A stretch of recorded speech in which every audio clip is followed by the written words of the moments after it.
Looks to me in Lake Conference baseball that coaches talk a lot about how literally any team in the conference could beat any other team. In Lake Conference baseball this year, that may literally be true because yesterday Lakeville South went to Eden Prairie and won 6-3, and Lakeville South has been probably the weakest team in the Lake Conference the last couple of years. I tend to think that Eden Prairie is still the favorite to win that conference, but talking to coaches like Trevor Monroe at Rosemont, whose team was below 500 in the regular season last year and made the state tournament.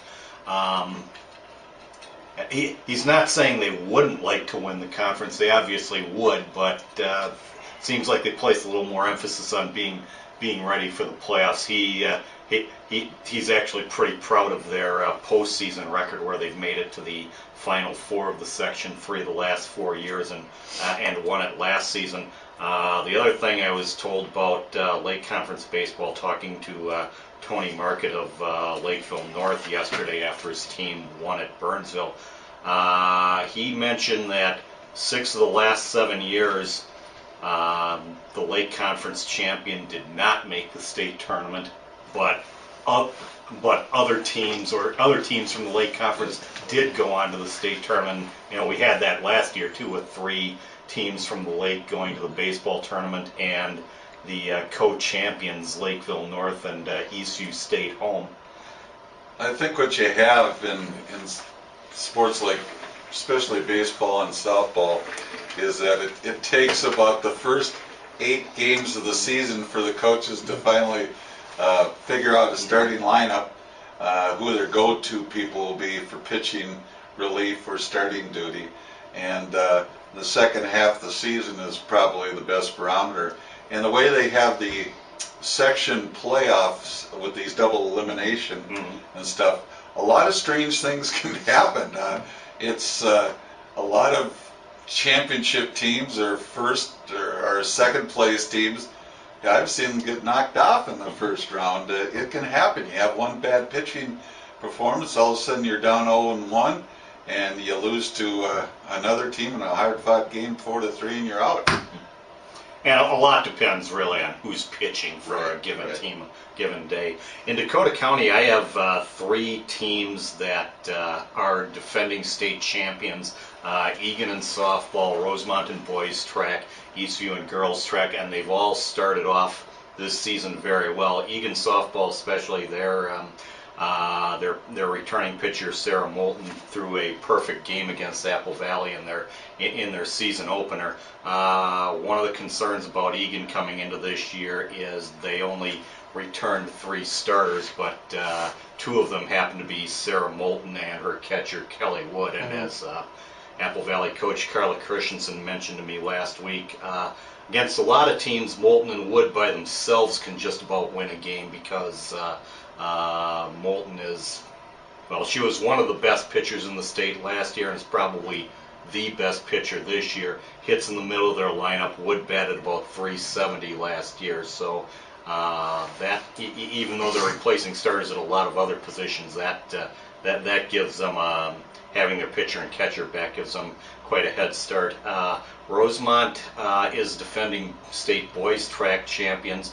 They lost 2 guys who won events for them at state last year, but they have a roster of 150 kids, and they're very confident that they're going to at least be competitive again this year, if not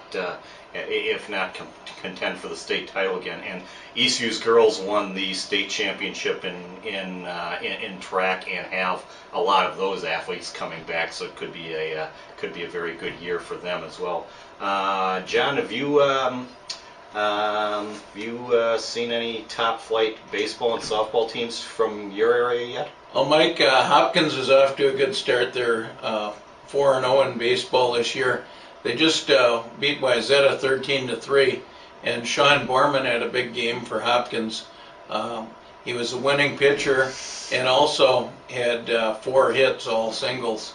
So they're off to a great start. It was a pitcher's duel, advertised anyway, between Andy Johnson of Wayzata and Borman.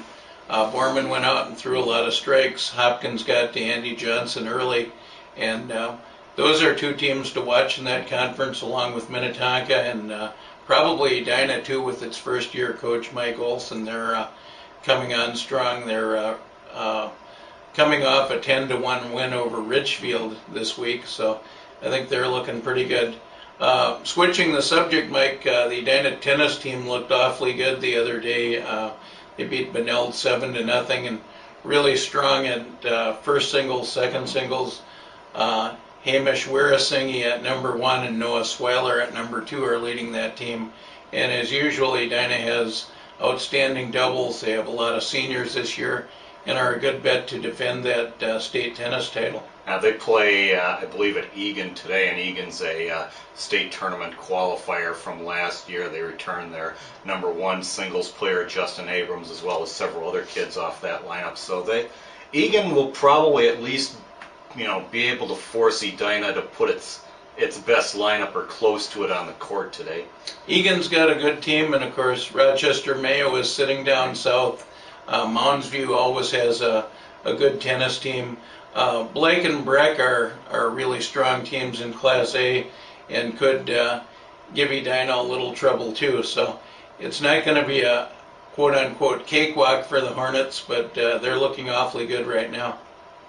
Well, that's it for this segment of Sun on Sports. Stick with us. We'll be right back. Thanks for watching.